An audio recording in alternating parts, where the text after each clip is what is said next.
Hi guys, welcome to World Fringe Day. Happy World Fringe Day. How are you both? I'm very good, thanks. We've got Grace here, but she has not worked. She can't work her webcam, so we are going to put her name in black and white. Yeah, she might pop up any minute. Anyway, to start off with, Franny, why don't you tell us where you're from and about your Fringe Festival?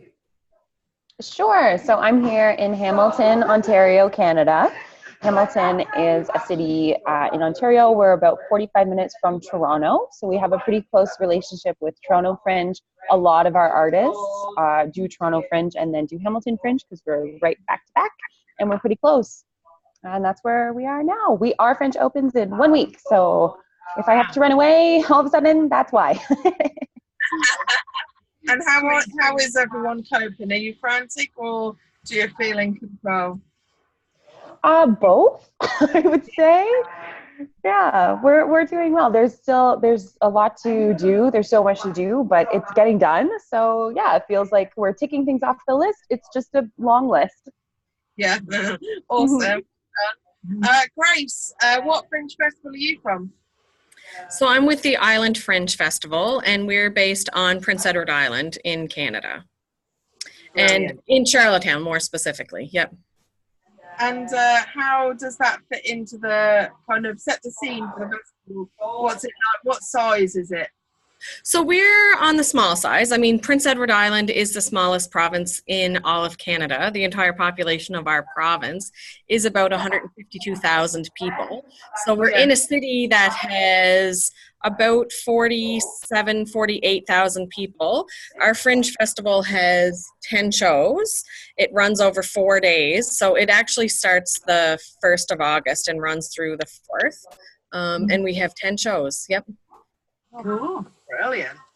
How about you? Franny, what sort of size and shape is your festival, and how does it fit in the size of your city? Yeah, so Hamilton, the city of Hamilton, has about 500,000 people, and our Fringe Festival has 58 companies this year. Cool. Okay, perfect. And where do they all come from?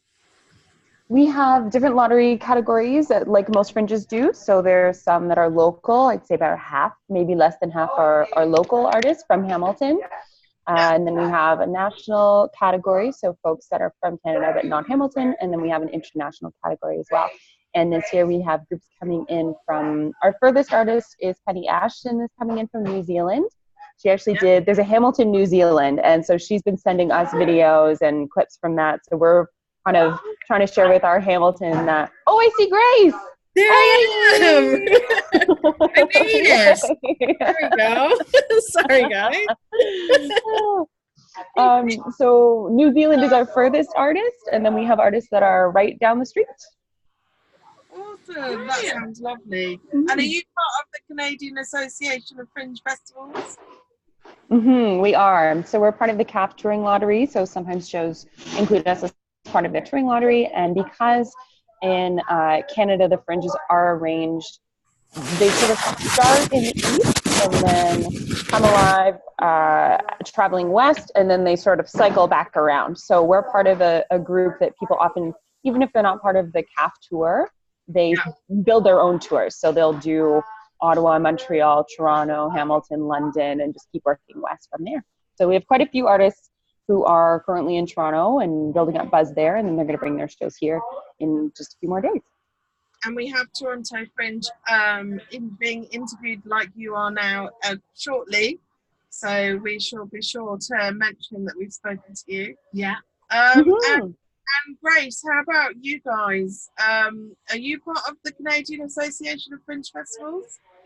We are, yes. And we have people, so our Fringe is set up that we have 3 local acts that are selected, and then we have 3 from Canada, and then the others, we have a diversity lottery, a francophone lottery, and then 2 that are international.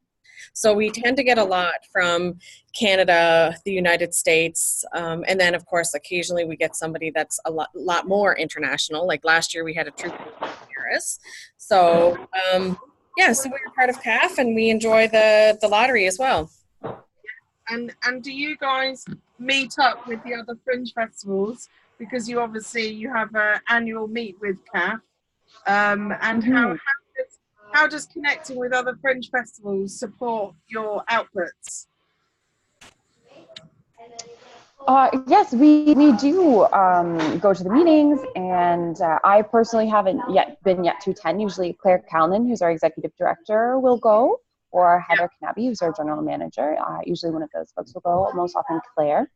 But certainly the relationships that we have, especially for Hamilton, the relationships with the Ontario festivals is really helpful and really growing. And we share resources, we share feedback, we share information about things we've learned. Somebody's trying a new system, or somebody's had an event, or different functionalities that we can look at as well. So certainly that relationship has been really helpful for us. Yeah, so I was just going to say, I haven't been to a meeting. We've tried to get up. I mean, it's, our budget is pretty tight, but the CAF is great. It has a fantastic kind of network online as well. So there's a lot of group chats and group folders and things that we share. And even just, people themselves, right? Like we Facebook message each other back and forth or whatever. So that's certainly a thing. This year, CAF has been able to kind of secure a bit of funding for people to travel. So I will be going to the Fringe Festival at the end of August. And so I'm hoping to meet up with Halifax and Fundy. So it'll be the three of us there. So that'll be great because we're all within the maritime provinces. So we're all pretty close to one another, and we're hoping that we'll be able to kind of make some connections and see how we can work together in future fringes. Canada is so huge that to be able to see each other in person is not something that can happen very often. Festivals will have to budget up for it for maybe 1 or 2 years before they can physically get to a place, depending on where it's located. And just to give an idea, if I were to drive to see Grace in person, it would take a week, probably, Grace. Took me no. Hamilton to get to Halifax. I guess it depends on if you want to sleep or not, but I lived in Toronto. I had lived in Toronto, and you can make it there in about 21 hours from Charlottetown, but that is literally straight driving without any real. So if you at least a 2-hour trip for, I have family in Kingston, and so it's a 2-hour trip for them to make it down here. So, if you 2 hours here and 2 hours back, that's 4 days out of, a weekend. So it is, Canada is massive. It's hard to travel for sure. It's pretty wild. Yeah. Other than for us to kind of drive to the south of Spain. We think is absolutely miles. Europe. Yeah. Right, we've got a train network. Your train network does sort of exist, but isn't. Yeah. And so in terms of accessibility to your festivals, do you have any initiatives that enable you to kind of diversify your artists and encourage a more diverse set of artists and audiences as well? Freddie? Oh, I felt like I kept talking first. So I was looking at Grace. Sure, yeah. So the Hamilton Fringe is really interested in creating a specific category for diversity and accessibility. We don't have one yet, but actually something we are planning. I'm glancing at a screen off this screen because we have an event that we are hosting during our Fringe. That's called the Equity Initiative, and it's a public consultation, and we're working with some local community partners. The Hamilton Fringe is really invested in connecting with our local organizations. So we have a meeting, and it's planned with the Disability Justice Network of Ontario and the Hamilton Centre for Civic Inclusion. And it's the first of a public consultation to look at how to actually incorporate the accessibility needs of Hamilton and what that type of lottery would look like, how people would identify, how they would participate, what particular approaches we would want to put in place to make sure people are able to access that and are aware of it. And one of the things we're really looking at is 2 separate categories. So one would be for artists with disabilities, and one would be for artists who are racialized. So looking at those specific groups in particular. Awesome. Oh, we'd be interested to see that. Yeah, see how it goes. With the Island Fringe, sorry, I was just going to say, with the Island Fringe, we actually do have one diversity lottery as well already in place. So, you know, we basically allow anyone who identifies as being in a marginalized group to then to apply for that section. So we're not first past the post. We do a lottery. So anybody who identifies within that kind of any sort of marginalized group can then put their show in for that. As for the Fringe itself, like, we have a very tight budget and we try really hard to make it as accessible as possible. So we have a site specific Fringe, and this year and in every year we've tried really hard to be aware of the fact that people have mobility issues. Almost all of our spaces that we're using are accessible to anyone who has any sort of mobility issues. The other thing we do, like, we can't afford to have an interpreter for sign language, but we certainly are trying to reserve seats and spaces for people who have any sort of hearing or visual or mobility issues so that they can have accessibility to the shows as best as we can do. So we're striving to be 100% accessible, but it's not really within our budget to make that feasible. So we kind of do the best that we possibly can. And I'm proud of that. I think that our team has done a really good job at trying to make that work. Yeah. Mm-hmm. In terms of our venues, we have 13 venues that we have across the city this year. And Hamilton is a very old city, so some of those venues are not currently accessible. Some of them are. So what we've done is made a real point in our program and on our website to lay specific accessibility notes for every single venue, including how many stairs it may take. If you need a wheelchair exit, is there a separate door you have to use? Is this a place where you should let the staff know in advance? Like, I'm planning on seeing the show tomorrow, so please have things organized. Or is it a show where you can turn up at any point and somebody will be able to assist you? So because not all of our spaces are currently accessible, that's our best approach, is to at least get the information out as widely known as possible, because we don't want anyone to be surprised. There's nothing worse than someone being excited and eager to see a show and feeling that they can't because of something that feels like it's beyond everyone's control. So we do our best to accommodate that and share that info. Yeah. And that is really one step that everyone can do. That's quite an achievable goal for festivals to put up as much information about their venues. And after speaking to Fringe Festivals all over the world today, everyone is like pioneering this. Everyone is doing such an incredible job with their initiatives. So to finish off, I just wondered if you wanted to give advice to someone who's never done Fringe, or do a shout out to one of your Fringe colleagues or all of them. How would you like to sign off?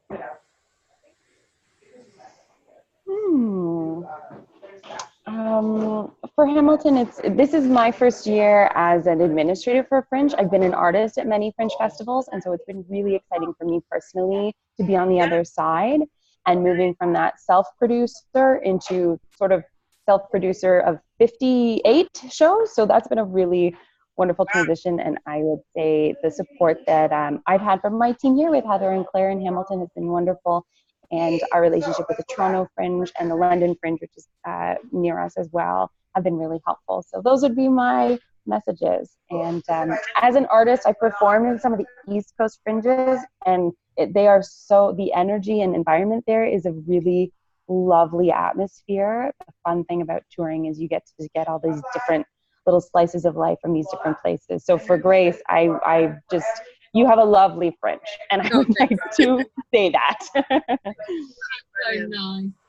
nice.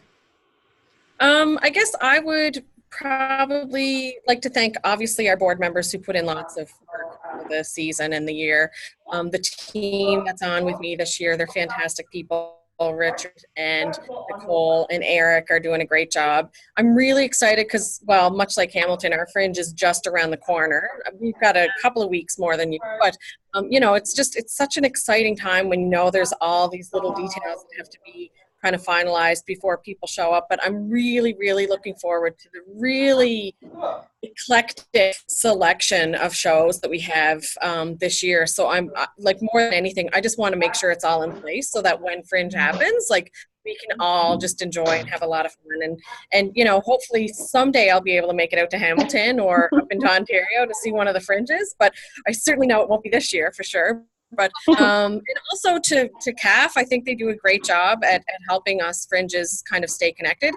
And with World Fringe, like what you guys are doing today, I think it's fantastic. So I've watched some of the clips already that you guys have done with your interviews, and I think that it's just really fun to be a part of such a large community around the world. And I look forward to fringing with everybody. Mm-hmm. Yeah, Fringe family. Woohoo!